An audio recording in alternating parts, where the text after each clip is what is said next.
Now at 9:30, continuing our big story coverage of those right-wing rallies that suddenly today were canceled for this upcoming weekend. Yeah, out of the blue. Another controversial rally scheduled for this weekend has been called off by the organizers, but police, they're actually expecting the crowds and maybe some troublemakers to show up anyway. Police honestly don't know what to expect here. They don't know if the organizers are going to have their supporters come. They don't know if the counter demonstrations are going to happen as well. And the one thing they hope doesn't happen is that these two groups come together and get violent. KRON 4's Spencer Blake has details now from Berkeley, where counter protesters are upping the ante in the wake of the cancellations.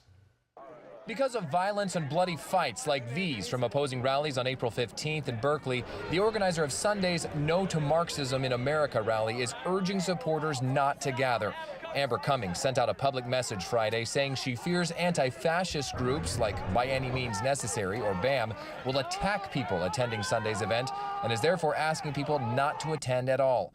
As for BAM organizer Yvette Falarka, we don't believe them.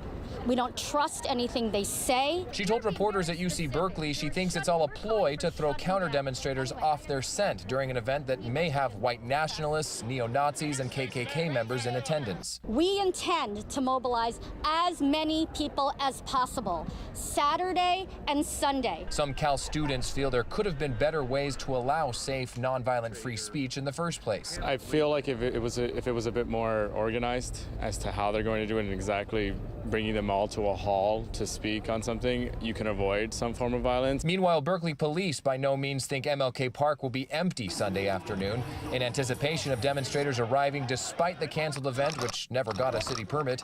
Police banned a long list of specific items that have been or could be used to hurt other people. Signs can't be on poles. Protesters can't wear masks. Other things like shields, eggs, even balloons are on the list.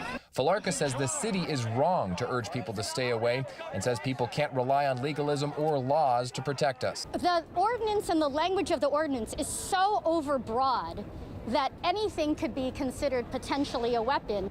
Signs posted around campus have offered an alternative solution to the anticipated violence of the weekend's events. They suggest that counter-protesters should have their own separate event at a separate location on a different day to keep opposing sides from each other.